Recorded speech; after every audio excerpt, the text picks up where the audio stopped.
পেশাব করে পানি নেয় না। অনেক মহিলাও আছে পেশাব করে পানি নেয় না। এই জওয়ান, এই যুবক, তুমি যদি ওই অপরাধ থেকে বিনা তওবায় যদি মারা যাও, কিয়ামত পর্যন্ত কবরের আগুন বন্ধ হবে না।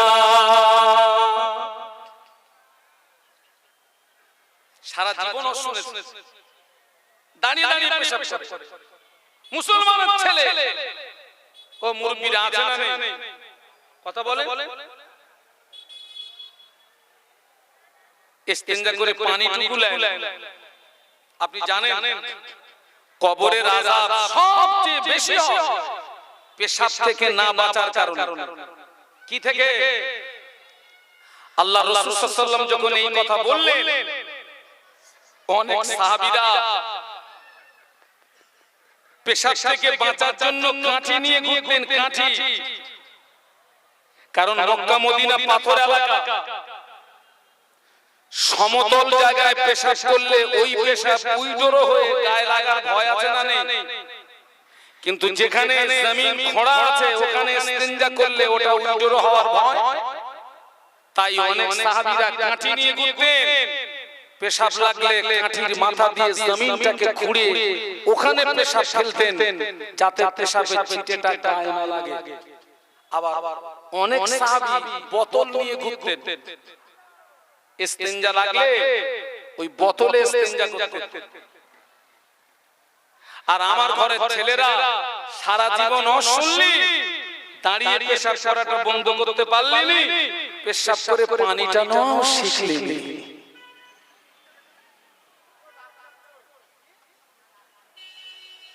আল্লাহ ওদেরকে হেদায়েত নসিব করেন। বলুন আল্লাহুম্মা আমিন। বলুন আল্লাহুম্মা আমিন। ও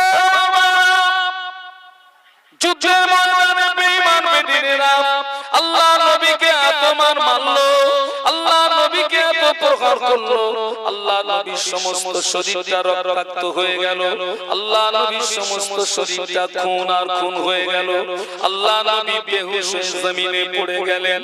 বেঈমান বেদিনেরা মনে করলো মুহাম্মদ জনমের মতো মারা গিয়েছে, মুহাম্মদ জনমের মতো বিদায় নিয়েছে। ওরা তখনও মারামারি করবে, ওরা তখনও কাটাকাটি করবে। ওই রকম করুণ পরিস্থিতিতে আবু বকর সিদ্দিক রাদিয়াল্লাহু আনহু ছুটে গিয়ে আল্লাহ নবীকে পাঁজা করে তুলে নিয়ে একটুখানি দূরে একটা আঙুর বাগানের ভিতরে প্রবেশ করে আল্লাহ নবীকে কোলের উপরে বসিয়ে নিলেন। আল্লাহ নবীর মাথা মোবারকটা আবু বকর সিদ্দিক রাদিয়াল্লাহু আনহুর হাতের উপরে।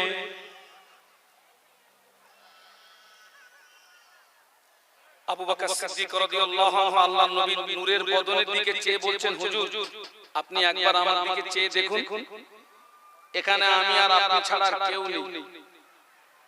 আল্লাহর রাসূল সেন্সলেস, কোনো কথা বলেন না। আবু বকর সিদ্দিক রাদিয়াল্লাহু আনহু টুকরিয়ে কেঁদে ফেললেন, আল্লাহ মনে হয় বিশ্ব নবীকে আমি আর জীবিত পাবো না। কেঁদে ফেললেন। ও আবু বকর সিদ্দিক রাদিয়াল্লাহু আনহু দোয়া করতে লাগলেন, আল্লাহ পাক ওয়া তুইজ্জু মান তাশাউ ওয়া তুযিল্লু মান তাশাউ বিয়াদিকাল খায়র। ইজ্জত এবং সম্মানের মালিক তো আপনার হাতে আল্লাহ। তুলিজুল লাইলা ফিন নাহারি ওয়া তুলিজুন নাহারা ফিল লাইল। আল্লাহ আপনি রাতের ভিতর থেকে দিনকে টেনে বার করেন, দিনের ভিতর থেকে রাতকে টেনে বার করেন। ইন্নাল্লাহা ইউহয়ী ওয়া ইউমীত। আল্লাহ আপনি জিন্দাকে মুর্দা বানাতে পারেন, মুর্দাকে জিন্দা বানাতে পারেন। ও কুরআন আমিন, আল্লাহ পাক এত ক্ষমতার মালিক যেখানে আপনার কাছে আল্লাহ। আমি আবু বকরের চাওয়া যদি অপরাধ হয়, আমি আবু বকরের বলা যদি অপরাধ হয়, আমি আবু বকর সহ্য করতে পারি না। আল্লাহ আমি আবু বকর দোয়া করি, আল্লাহ আপনি আমাকে মেরে দিন, আমাকে মেরে দিন, আমার জানের বিনিময় আপনার নবীকে পুনর্জীবন নসিব করুন। আমি মরে যাই, আমি মরে গেলে ইসলামের ক্ষতি হবে না। কে বলছেন? কিন্তু আমার নবী যদি এক্ষুনি মরে যান তো ইসলামটা ওয়াকালে মৃত্যুর কোলে ঢলে পড়বে। আল্লাহ আমার জানের বিনিময়ে নবীকে বাঁচাও। হুজুর কাঁদছিলেন, দুফোঁটা চোখের গরম পানি আল্লাহর নবীর নূরের বদনে যেই পড়ে গেল, আল্লাহর নবী হুঁশ ফিরে পেলেন। একটু জোরে বলো, একটু মহব্বতে বলতে পারলেন না? আল্লাহর নবী হুঁশ ফিরে পেলেন। আবু বকর দিকে চেয়ে দেখছেন।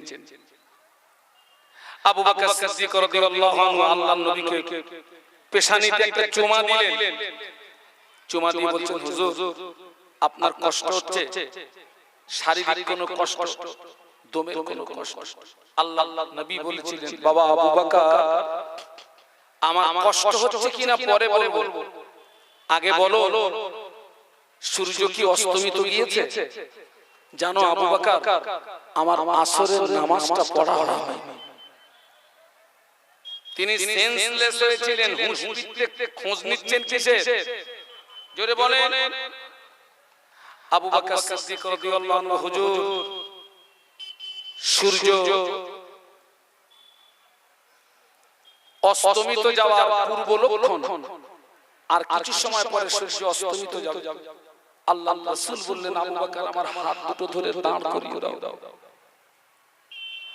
আবু বকর সিদ্দিক রাদিয়াল্লাহু আনহু বললেন, হুজুর আপনার সমস্ত শরীরটা রক্তাক্ত, খুন আর খুন, আপনাকে এখন নামাজ পড়তে হবে না, আপনি এখন একটু বিশ্রাম করুন, মাগরিবের নামাজের পরে নেই নামাজটা কাজা পড়ে দেবেন।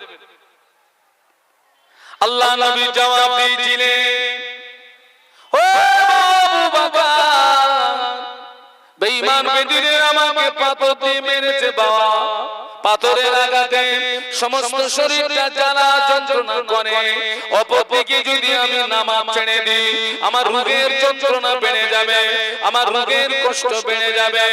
ও আবু বকর, পাথরের আঘাতে যন্ত্রণা সহ্য করতে পারছি, নামাজ ছেড়ে দিয়ে রোগের কষ্ট সহ্য করতে পারবো না। ও আবু বকর, আমার হাত দুটো ধরে দাঁড় করিয়ে দাও, আমি নামাজ আদায় করে নেই। আবু বকর সিদ্দিক রাদিয়াল্লাহু আনহু আল্লাহর নবীর হাত দুটো ধরে দাঁড় করিয়ে দিলেন। ওয়ালা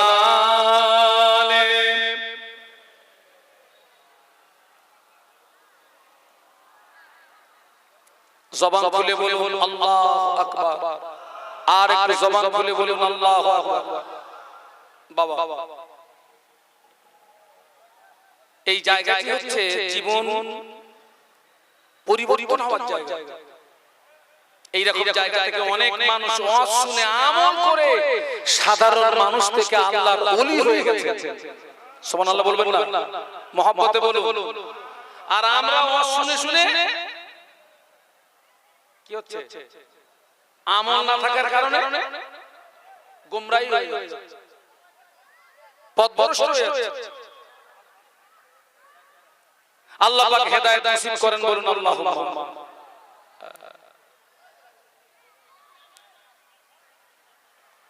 এখানে দেখছি অনেক জওয়ান যুবক আশেপাশে ঘুরছে, অনেক মায়েরা এসেছেন। খবরদার, আমি এসে এখানে শুনলাম মাহফিলটা কোন উদ্দেশ্যে? বললেন কবরবাসীদের উদ্দেশ্যে। বাবা, একটা মানুষ যখন মারা যায় তার লাশ যখন কবরে রাখা হয় 40 কদম আসতে যতটুকু সময়, এর ভিতরে দুইজন ফেরেশতা কবরে প্রবেশ করবে। ওই কবরবাসী আল্লাহর হুকুমে জিন্দা হয়ে যাবে।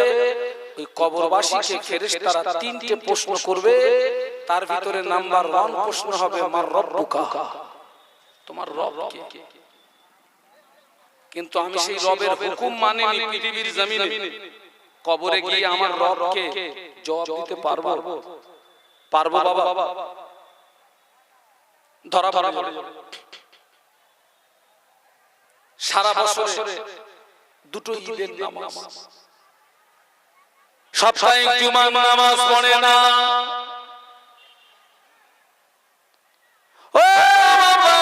আল্লাহ নবী 1500 বছর আগে নূরে রাসূলের জবানে বলে গেলেন মান তারাকা সালাসা জুমআতিন মিন গায়রি উযরিন কুতিবা মিনাল মুনাফিকিন আও কামা ক্বালা আলাইহিস সালাম। আল্লাহ নবী বললেন যে ব্যক্তি বিনা কারণে পরস্পর তিনটে জুমা ছেড়ে দেবে। কটা? যে ব্যক্তি বিনা কারণে পরস্পর তিনটে জুমা ছেড়ে দেবে ওই ব্যক্তির নামটা মুসলমানের খাতা থেকে কেটে ওর নামটা মুনাফিকের খাতায় লেখা হয়। বলুন নাউজুবিল্লাহ। কোন খাতা? মুনাফিকের ঠিকানাটা কোথায়? আল্লাহ কোরআন সাক্ষী দিয়েছে ইন্নাল মুনাফিকিনা ফিত তারকিল আসফালি মিনান নার। মুনাফিকের ঠিকানা হলো জাহান্নামের নিম্নতম স্থান। বলুন নাউজুবিল্লাহ।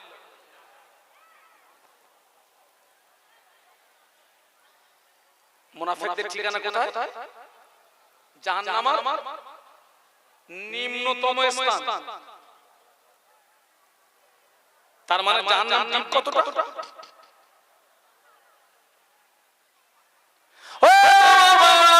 আল্লাহ নবী মদিনা মসজিদ নববী শরীফে বসে আছেন।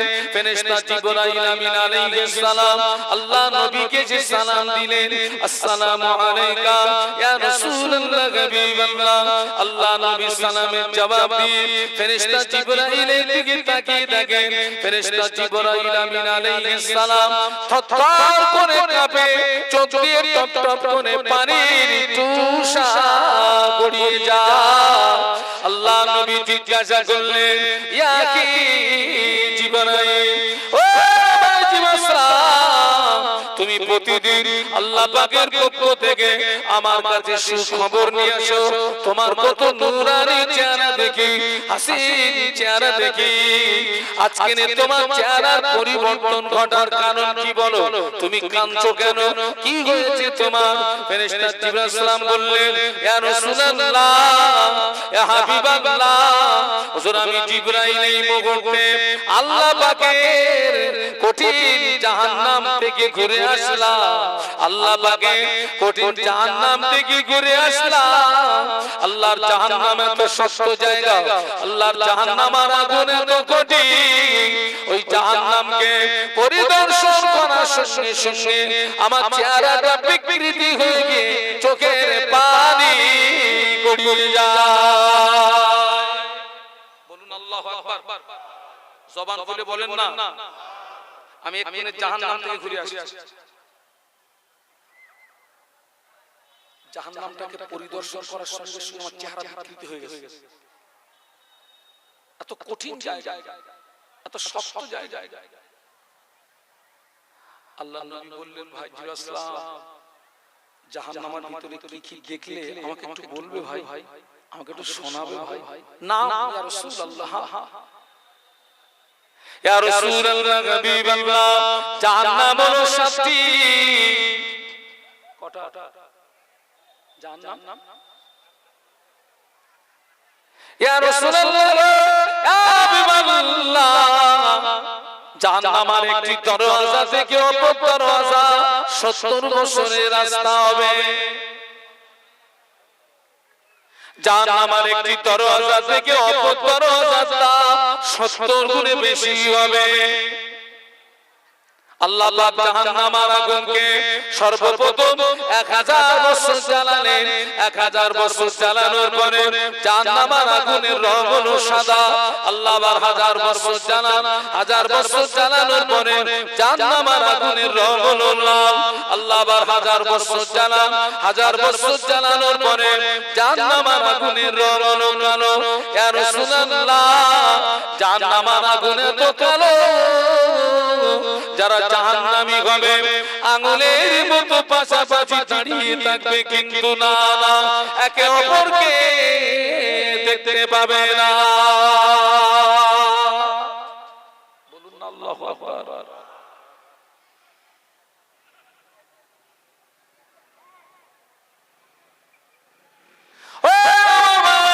ফেরেশতা জিবরাইল আমিন আলাইহিস সালাম বলেছে বলছিলেন ইয়া রাসূলুল্লাহ হাবিবাল্লাহ ওই জাহান্নামীদের যে পোশাক হবে ওই পোশাকটাকে নিয়ে আসমান এবং জমিনের মাঝখানে যদি ঝুলিয়ে দেওয়া হয় জাহান্নামীদের পোশাকের তাপে तमाम পৃথিবীর মানুষ মারা যাবে ইয়া রাসূলুল্লাহ জাহান্নামকে একটা সূচ দিয়ে যদি সিদ্ধ করে দেওয়া হয় ওই সূচের সিদ্ধ নদী সরিষা দানা পরিমাণে জাহান্নামের আগুন যদি পৃথিবীর জমিনে নেমে আসে এই পৃথিবীটা পুরো সরকার হয়ে যাবে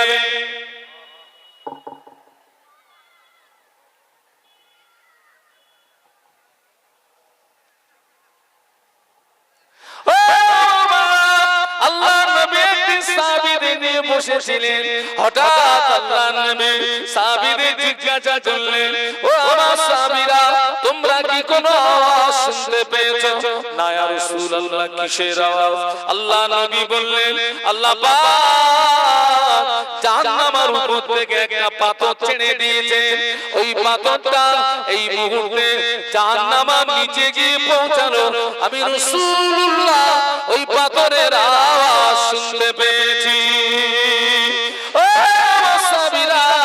জাহান্নামের উপর থেকে যদি বড় একটা পাথর ফেলে দাও ওই পাথরটা জাহান্নামের নিচে পৌঁছাতে 70 বছর টাইম লাগবে বলুন আল্লাহু আকবার জোরে বলতে পারলেন না জবান খুলে বলতে পারলেন না যারা বিনা কারণে পরস্পর কটা জমা ছাড়বে গো ধরা পড়বে না পড়বে না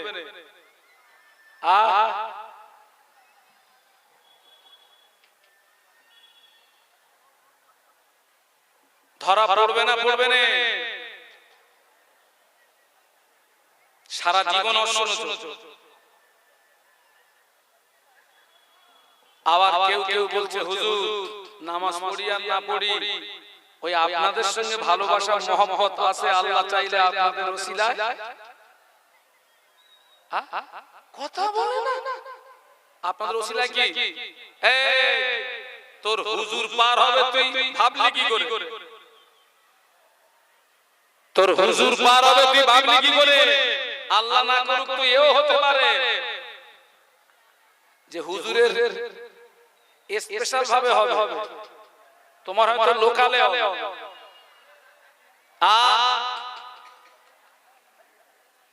আল্লাহর নবীর উপরে কোরআনের এই আয়াত যখন নাযিল হলো ওয়ান্দির আশিরাতাকাল আকরাবিন আল্লাহর নবী আহলে বায়াতদের ডাকলেন আহলে বায়াত আলীকে ডাকলেন হাসান হুসাইনকে ডাকলেন কন্যা ফাতেমাকে ডাকলেন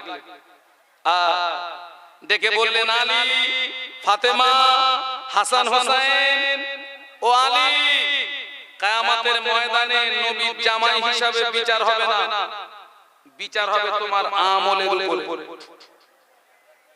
সুবহানাল্লাহ বলতে পারলেন না আরো জোরে বলেন কিসের উপরে আমল অথচ আল্লাহর রাসূল ওই আলী সম্পর্কে কি বলেছেন জানেন রাসূল বলেছেন আনা মাদিনাতুল ইলম ওয়া আলীহুম বাবুহা জোরে বলুন সুবহানাল্লাহ নবী বললেন আমি হলাম মদিনার জ্ঞানের শহর আর ওই শহরের প্রবেশের দরওয়াজা হলো আমার আলী মহব্বত বলতে পারলেন না শুধু তাই নয় আল্লাহ নবী বললেন तमाम পৃথিবীর যত মানুষ সব যদি জান্নাতে চলে যায় আমার আলী যদি জান্নাতে না যায় জান্নাতের আশা কামনা বাসনা পূর্ণ হবে না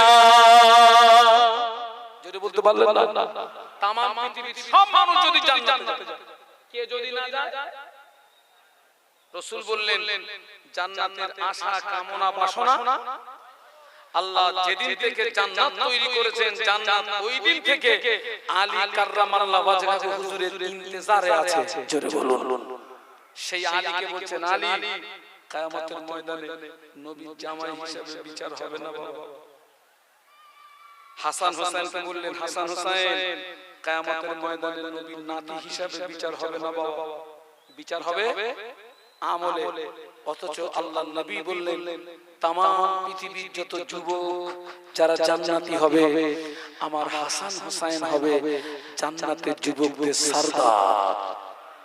জোরে বলেন, তাকবীর দেন তো, নারায়ে তাকবীর। আল্লাহর নবী ফাতেমাকে ডেকে বললেন, মা, কিয়ামতের ময়দানে নবীর মেয়ে হিসাবে তোর বিচার হবে না মা, বিচার হবে তোর আমলের উপরে মা, আমলটা ভালো করে মজবুত করবি মা। নবীর কন্যা ফাতেমা জীবনী খুলে দেখা যায়, হযরত ফাতেমা রাদিয়াল্লাহু তাআলা আনহার জীবনে কোনদিন তাহাজ্জুদের নামাজ কাজা ছিল না। যদি বলতে পারলেন না। আর আমাদের ফাতেমাদের এমন নামাজ দূরবীন দিয়েও নামাজ পড়া, দূরবীন দিয়ে দেখো।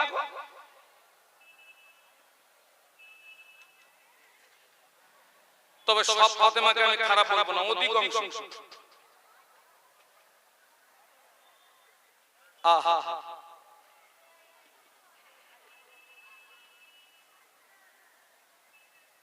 নবীর মেয়ে ফাতেমা রাদিয়াল্লাহু আনহা একদিন আলীকে ডাকলেন, কাছে ডেকে বললেন, প্রাণের স্বামী আলী, আমি আপনার কাছে আমার জীবনে দুটি বিদায়ী দাবি রাখবো। কটা? এক নম্বর দাবি হলো, আমি ফাতেমা যেদিন মারা যাব, আমার ইন্তেকালের পরে বেশি লোকজনকে যেন খবর দেবেন না, কোটি কত মানুষকে খবর দিই, তড়িঘড়ি আমায় দাফন করে দেবেন।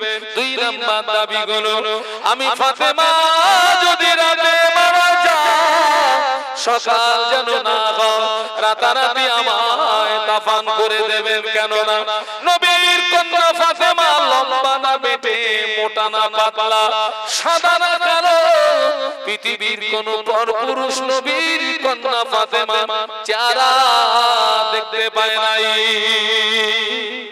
জোরে বলতে পারলেন না? আর এখন বাবা আমাদের ফাতেমারা চারটে জায়গা দখল করে ফেলেছে। কটা জায়গা? চারটে। অধিকাংশ মাহফিল ফাতেমাদের দখলে, অধিকাংশ বিয়ে বাড়ি ফাতেমাদের দখলে, অধিকাংশ পীরের মাজার ফাতেমাদের দখলে, অধিকাংশ মরা বাড়ি ফাতেমাদের দখলে।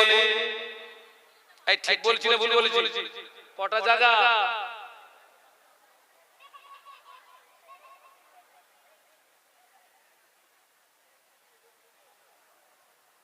নবীর কন্যা ফাতেমার ইন্তেকালের পরে আলী কাররামাল্লাহু ওয়াজহাহু কোটি কত সঙ্গী সাথীদের খবর দিলেন, ফাতেমা রাদিয়াল্লাহু আনহার লাশ গোসল দেওয়া হলো, কাফনের কাপড় পরানো হলো, খাটিয়ায় করে জানাজা নামাজ আদায় করে লাশ কবরের ভিতরে রাখার আগে আবু যার গফারি রাদিয়াল্লাহু আনহু কবরের ভিতরে নেমে পড়লেন। কবরের ভিতরে নেমে পড়ে বললেন, কবর তোর ভিতরে কাকে রাখবো তুই জানিস নাকি? তোর ভিতরে যাকে রাখবো যিনি হলেন শেরে খোদা আলী, আলীর স্ত্রী। তোর ভিতরে যাকে রাখবো হাসান হোসাইনের মাম্মা। তোর ভিতরে যাকে রাখবো তিন দুনিয়ার বাদশার কন্যা ফাতেমা। খবরদার খবর, ফাতেমার সঙ্গে যেন বেয়াদবি করবি না। হুজুরের কথা শেষ না হতে হতে কবরের ভিতর থেকে আওয়াজ আসে, আবু যার, কে শেরে খোদা আলীর বিবি, কে হাসান হোসেনের আম্মা, কে তিন দুনিয়ার বাদশার কন্যা ফাতেমা? আমি কবর চিনি না, আমল যদি ভালো হয় আমি তার সঙ্গে সুব্যবহার করব, আমল যদি খারাপ আমি কবর ছেড়ে দেব না। বলুন আল্লাহু আকবার, জবান খুলে বলুন, আরো জোরে বলুন। এরপরেও কি বিশ্বাস হয় যে এখনো যদি সংযত না হয় কবর ছাড়বে আমার? আপনাদের বিশ্বাস থাকতে পারে, আমার বিশ্বাস নেই।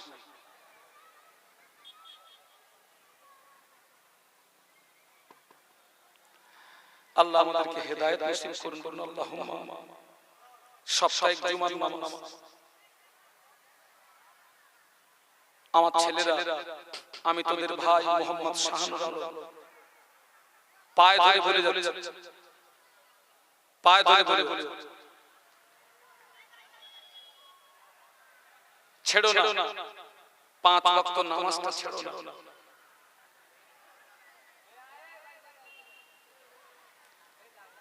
তোমার সঙ্গে যদি নামাজের কোনো সম্পর্ক না থাকে, স্রষ্টার সঙ্গে তোমার কোনো সম্পর্ক নাই। সাহাবীরা জিজ্ঞাসা করলেন, হুজুর, বান্দা আল্লাহর নিকটস্থ হয় কখন? সাহাবীরা নবীকে জিজ্ঞাসা করলেন, হুজুর, বান্দা আল্লাহর বলুন।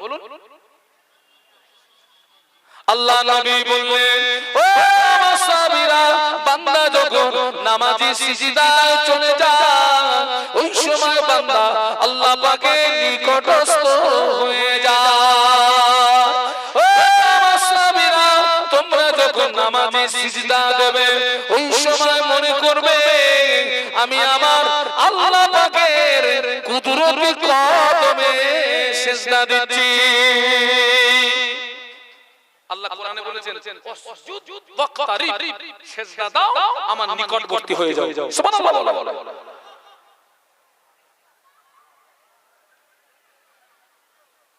সপ্তাহে একটা দিন বলছে, হুজুর, লোকের আন্ডারে কাজ করি।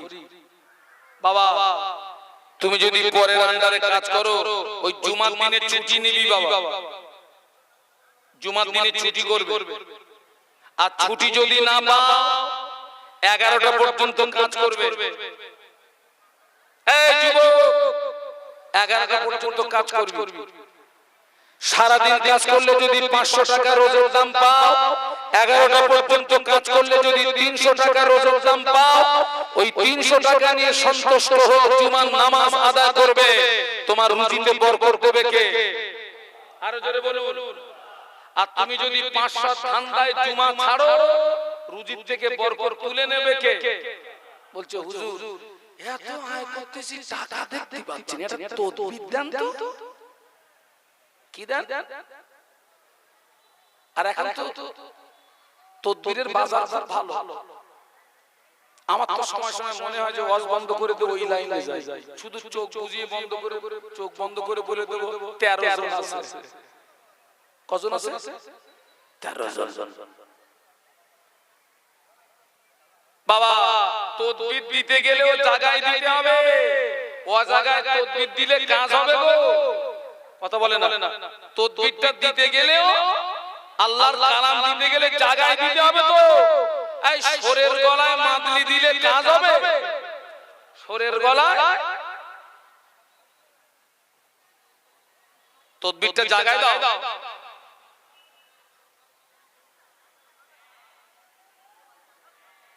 আল্লাহ আমাদেরকে হেদায়েত নসিব করুন।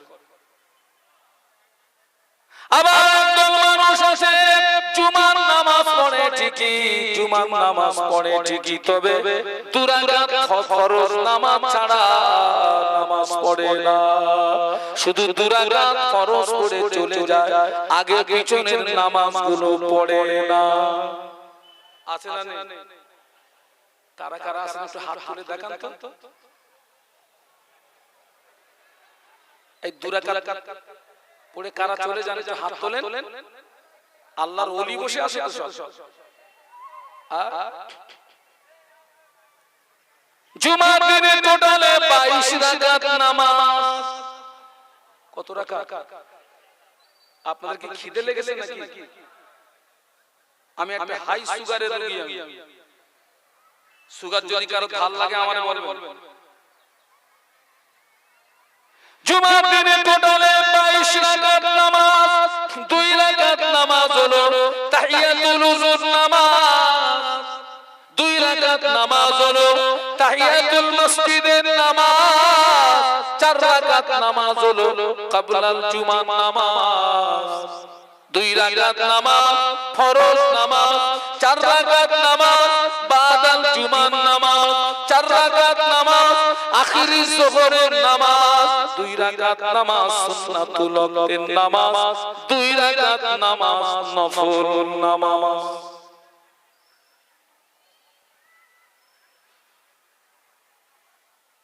সামনে এমন একটা দিন আসছে, এরপরে মসজিদে তালা মারতে হবে। আমি তো অনেক জায়গায় বলে দিয়েছি, জুমার দিনে সবাই যখন মসজিদে ঢুকে যাবে তালা মেরে দিবি, টোটাল পরে তালা খুলবো। একজন বলছে, হুজুর যদি তালা মারে যদি কারোর পেশাব লাগে? কেন? ওই আমরা দুরাকাত করে চলে যাচ্ছি, মানে আমাদের নেক্সট জেনারেশন যারা ছেলেরা আমাদের সঙ্গে মসজিদে যাচ্ছে, ও গিয়ে দেখছে ওর বাপ দুরাকাত করে পালাচ্ছে, ও দাদু দুরাকাত করে পালাচ্ছে, ও চাচু দুরাকাত করে পালাচ্ছে। তাহলে আমার ছেলে শিখবে যে জুমার দিনে মনে হয় দুরাকাতের বেশি নামাজ আর বলুন বলুন বলুন। আমরা আমাদের নেক্সট জেনারেশন গুলোকে নষ্ট করছি।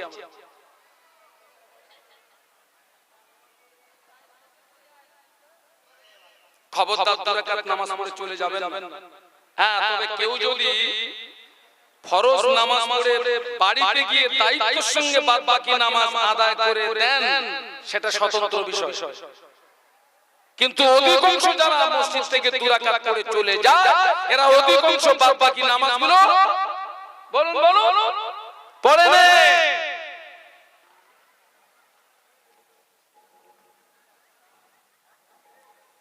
প্রথম যে নামাজটা তাহিয়াতুল উযুর নামাজ, এই নামাজটা কত দাম জানেন? আল্লাহ নবী মেরাজের রাতে জান্নাত পরিদর্শন করেছিলেন। ওই জান্নাতের ভিতরে আল্লাহ নবী ঘুরছেন, আল্লাহ নবীর সঙ্গে ফেরেশতা জিবরাইল আমিন আলাইহিস সালাম আছেন। আল্লাহ নবী জান্নাতের ভিতরে খটখট একটি আওয়াজ শুনতে পেলেন।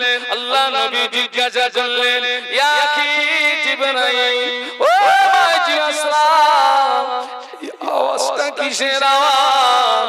ফেরেশতা জিবরাইল আমিন আলাইহিস সালাম বললেন, ইয়া রাসূলুল্লাহ, হাবিবাল্লাহ, এই আওয়াজটা অন্য কোনো আওয়াজ নয়, এই আওয়াজ হলো আপনার হাফসি বেলালের পায়ের আওয়াজ। জোরে বলতে পারলেন না? মহব্বতে বলতে পারলেন না? তাকবীর দেন তো, নারায়ে তাকবীর।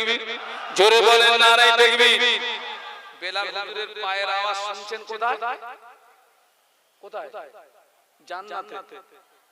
আল্লাহ রাসূল বললেন, ও ভাই রাসূলুল্লাহ, আমি তো বেলালকে দুনিয়ায় দেখে এসেছি।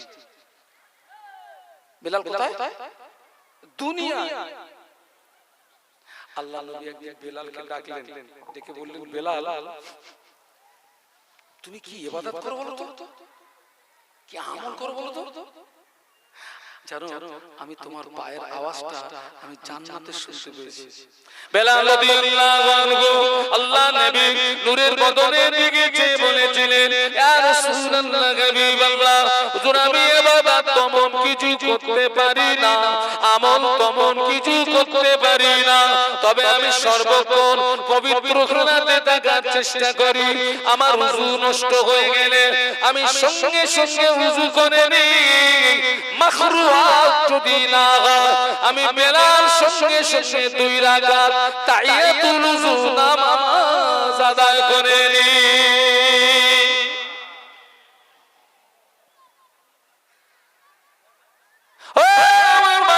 আল্লাহ পাক কোরআন শরীফের ভিতরে বলেছেন, ইন্নাল্লাহা ইউহিব্বুত তাওয়াবিনা ওয়া ইউহিব্বুল মুতাতাহহিরিন। আল্লাহ পাক তওবাকারীকে বড় ভালোবাসেন, আল্লাহ পাক পবিত্রতা অর্জনকারীকে বড়ই ভালোবাসেন।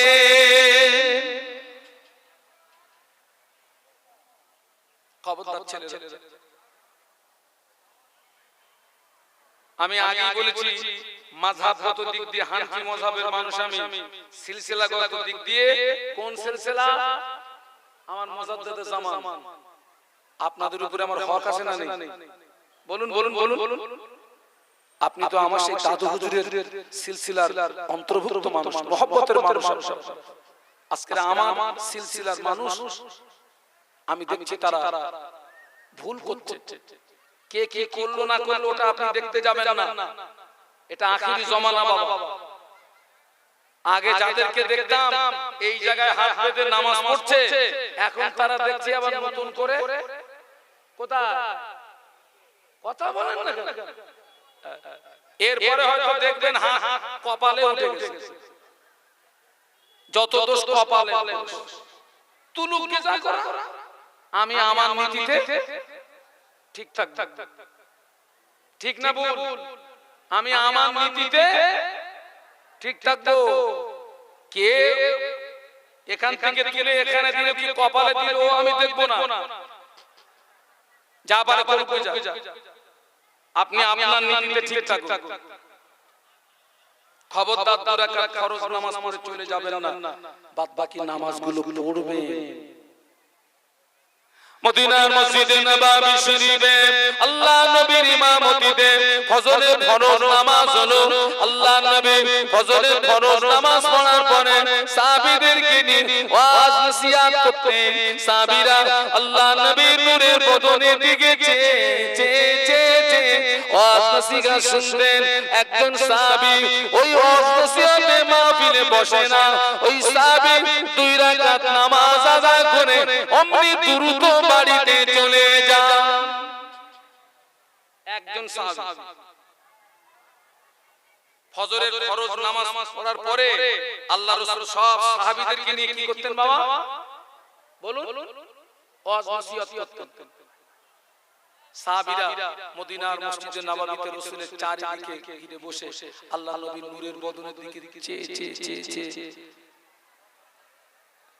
আল্লাহ নবী পাক জবানের বাণী শুনছেন। কিন্তু একজন সাহাবী 2 রাকাত ফরজ নামাজ পড়ে ওই ওয়াজ মাহফিলের মজলিসে বসেন না, অমনি দ্রুত বাড়িতে চলে যান।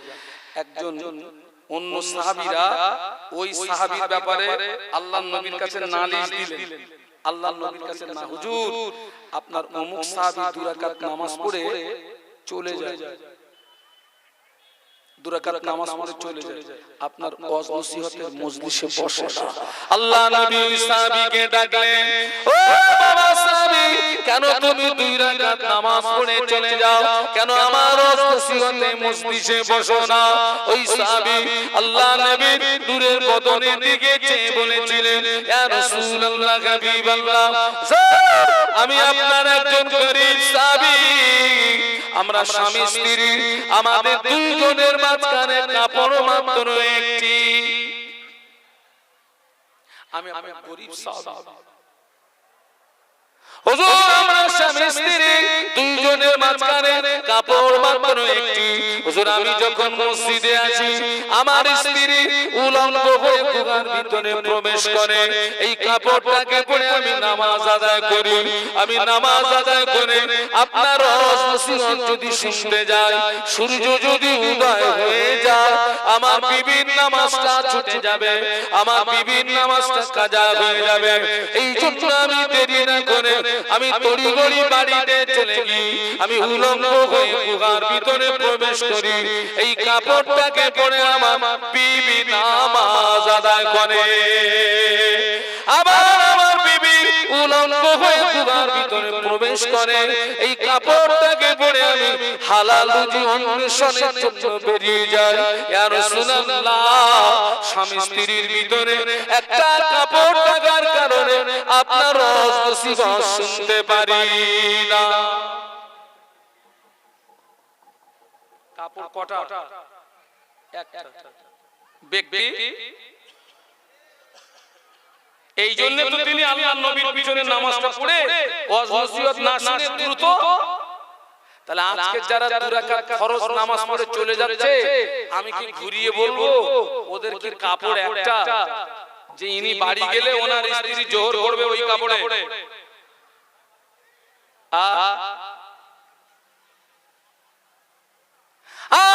মুসলমান আছে জুমার দিনে সব নামাজ পড়ে, আখিরি যোহরের নামাজ পড়ে না।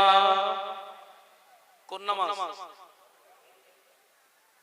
সব নামাজ পড়ে, আখিরি যোহরের নামাজ পড়ে না। টোটাল পৃথিবীর জমিনে 2টি জায়গায় জুমার দিনে আখিরি যোহরের নামাজ পড়তে হয় না। এই 2টি জায়গা ছাড়া तमाम পৃথিবীর সর্বস্থানে জুমার দিনে আখিরি যোহরের নামাজ পড়তে হবে। যে দুটো জায়গায় পড়তে হয় না, একটি হলো মক্কা শরীফ, দ্বিতীয়টি হলো মদিনা শরীফ। মক্কা মদিনা শরীফে আখিরি যোহরের নামাজ পড়তে হয় না। মক্কা মদিনা ছাড়া তামাম পৃথিবীর সর্বস্থানে জুমার দিনে আখিরি যোহরের নামাজ পড়তে হবে এবং আখিরি যোহরের নামাজ ফরজের নিয়তে পড়তে হবে। কোন নিয়তে? আল্লাহ আমাদের কিতাব দেখবেন,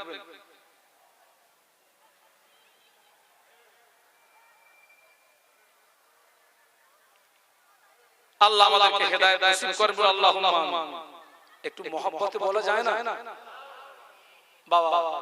ওই মেন লাইন রেখে এসেছি কোথায়?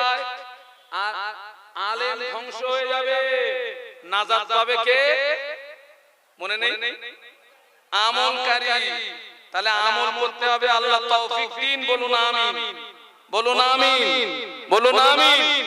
কিন্তু রাসূলুল্লাহ আরেক ধাপ এগিয়ে গিয়ে বলছেন আমলকারী নাজাত পাবে না। আমলকারীও আল্লাহর এতে নাজাতটা পাবে কে? আল্লাহ নবী বললেন আলামিলুনা কুল্লুহুম গালিকুনা ইল্লাল মুখলিসুন। আল্লাহ নবী বললেন সমস্ত আমলকারী ধ্বংস হয়ে যাবে, আমলকারী বরবাদ হয়ে যাবে, আমলকারী নাস্তেনাবুদ হয়ে যাবে যারা ইখলাসের সঙ্গে খুলুসিয়াতের সঙ্গে লিল্লাহ আল্লাহকে রাজি করানোর জন্য, আল্লাহকে খুশি করানোর জন্য, আল্লাহকে সন্তুষ্টি করানোর জন্য যারা আমল করবে ওই আমলকারীরাই নাজাত পেয়ে যাবে। আর মহব্বতে বলে আপনি নামাজ পড়েছেন, আমল করেছেন, আপনার উদ্দেশ্য হলো লোকে আপনাকে নামাজি বলবে, তাই ওই নামাজি যা ধ্বংস হয়ে যাবে। আপনি রোজা রেখেছেন, আমল করেছেন, আপনার উদ্দেশ্য হলো লোকে আপনাকে রোজাদার বলবে, তাই ওই রোজাদার ধ্বংস হয়ে যাবে। আপনি হজ করেছেন, আমল করেছেন, আপনার উদ্দেশ্য হলো লোকে আপনাকে হাজী বলবে, তাই ওই হাজীটা ধ্বংস হয়ে যাবে। আপনি মাহফিল দিয়েছেন, উদ্দেশ্য হলো লোকে বাহবা দেবে, তাই ওই মাহফিল দাতারা ধ্বংস হয়ে যাবে। আমি হজ করছি, আমার যদি উদ্দেশ্য হয় লোকে আমাকে বড় হুজুর বলবে, তাই ওই বক্তাটা ধ্বংস হয়ে যাবে। এবার কথা বুঝতে পারছেন না? আমল করার পরেও ধ্বংস হবে কেন বলেন তো? কেন? ওর নিয়ত খারাপ। কি খারাপ? সেই বড় হুজুরের কথা মনে আছে? তিন শ্রেণীর মানুষ কি খারাপ?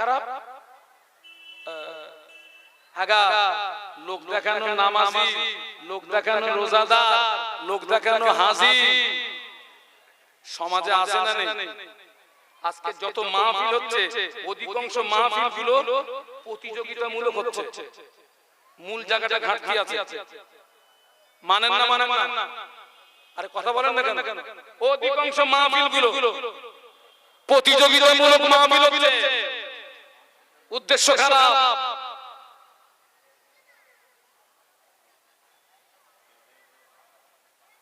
আমাদের জীবনের প্রত্যেকটা আমলের মূল টার্গেট হবে একটি। আমাদের জীবনের প্রত্যেকটা আমলের মূল টার্গেট হবে একটি। কি সেটা? সেটি হচ্ছে আল্লাহর সন্তুষ্টি। সুবহানাল্লাহ। হযরত রাবিয়া বসরি রাহমাতুল্লাহ আলাইহা কোন একদিন এক হাতে এক লোটা পানি নিয়েছেন, অপর হাতে একটা আগুনের মশাল নিয়েছেন। স্বাভাবিক উনি যেভাবে চলেন তাছাড়া দ্রুত গতিতে এগিয়ে যাচ্ছেন। ওনার মহব্বতের মানুষেরা ওনার চলার পথটাকে আটকালেন। হুজুর আপনাকে তো এইভাবে কোনদিন যেতে দেখিনি, এক হাতে এক লোটা পানি, এক হাতে আগুনের মশাল, কোথায় যাচ্ছেন? উনি বলেছিলেন পৃথিবীর অধিকাংশ মানুষ এরা স্বার্থপর। কেউ ইবাদত করে জাহান্নামের ভয়ে, আর কেউ ইবাদত করে জান্নাত পাওয়ার আশায়। ঠিক বলেছেন না ভুল বলেছেন?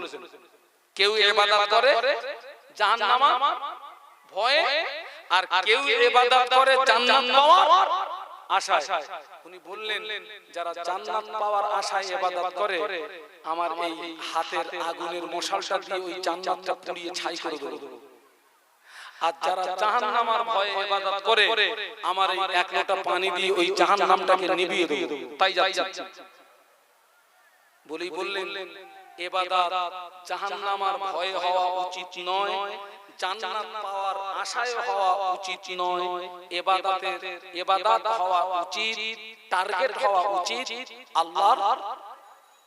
আল্লাহর সন্তুষ্টি। কোরআন খুলুন। قل إن صلاتي ونسكي ومحياي ومماتي لله رب العالمين। বলুন আল্লাহু আকবার, জবান খুলে বলুন আল্লাহু আকবার। إن صلاتي ونسكي ومحياي ومماتي لله رب العالمين। আপনার জীবনের নামাজ, আপনার কুরবানি, আপনার বেঁচে থাকা, আপনার মরে যাওয়া সব কিছুর মূল লক্ষ্য হবে আল্লাহকে রাজি করা, আল্লাহকে খুশি করা, আল্লাহকে সন্তুষ্টি করা। ওটা হলো খাঁটি আমল। ওই খাঁটি আমলকারীরাই নাজাত পেয়ে যাবে। বাদ বাকি সব ধ্বংস, সব কি সব বরবাদ হয়ে যাবে। আমি সেই জন্য বলি আমল কম হোক কিন্তু সে আমলটা খাঁটি হোক, আমল কম হোক কিন্তু সেটা খাঁটি হোক। কম খাই, মালটা হালাল খাই, কারণ হালাল খেলে শরীর ভালো থাকবে, ইবাদত আমলগুলো কবুল হবে। হারামখোরের ইবাদত কবুল হয় না বাবা, কবুল হয় না, কবুল হয় না। আমার ছেলেরা, জওয়ানেরা, যুবকেরা প্রত্যেককে বলছি আপনি কম আমল করুন, খাঁটি করুন, সলিড করুন। চলুন একটু মদিনা থেকে ঘুরে আসি। দরুদ শরীফ আল্লাহুম্মা। এতগুলো মানুষ মহব্বতে মাওলানা মুহাম্মদ ওয়া আলা আলিহি।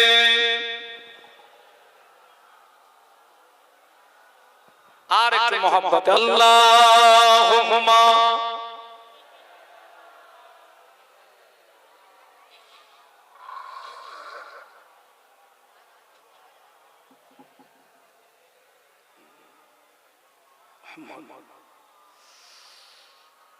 গোলামে মোহাম্মদ ঘুমে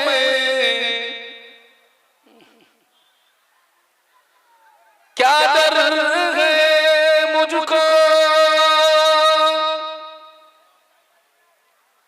गुलामे में उनकी गुजारा करूंगा। अजल से पड़ा हूँ मैं कदमों में उनकी, जुदाई न हरगिज़ गवारा करूंगा। अल्लाहुम्मा पढ़ो बाबा सल्लो अला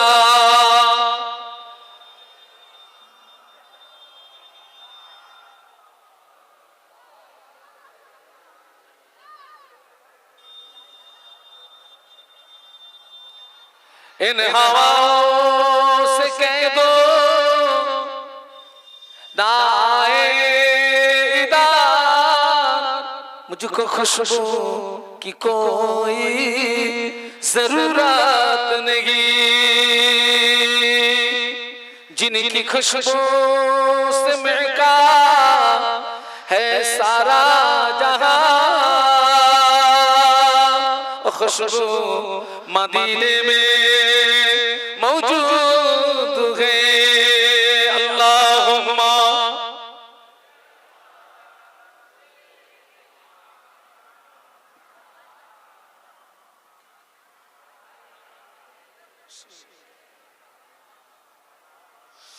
একটু বলুন আল্লাহু আকবার। আর একটু জবান খুলে বলুন আল্লাহু আকবার। আল্লাহকে ডাকলে আল্লাহ পাক খুশি হন না রেগে যান? আল্লাহ কোরআনে বলেছেন উদউনি আস্তাজিব লাকুম, বান্দা তুই আমাকে ডাক, আমি আল্লাহ তোর ডাকে সাড়া দিয়ে থাকি। একটু বলুন সুবহানাল্লাহ। শেষ কথা বলছি আপনাদের, আমল কম হোক, সেটা সলিড হোক, খাঁটি হোক। খাঁটি আমলের এত দাম, কেউ যদি তার জীবনের একটা খাঁটি আমলের ওসিলা দিয়ে দোয়া চায়, আল্লাহ পাক ওই খাঁটি আমলের ওসিলায় তার জীবনের বড় বড় বিপদ মুসিবত থেকে আল্লাহ বান্দাকে হেফাজত করে থাকে। বলুন সুবহানাল্লাহ। এবং খাঁটি আমলের ওসিলা দিয়ে দোয়া চাইলে আল্লাহ পাক জীবনের গুনাহ মাফ করে দেন। খাঁটি আমল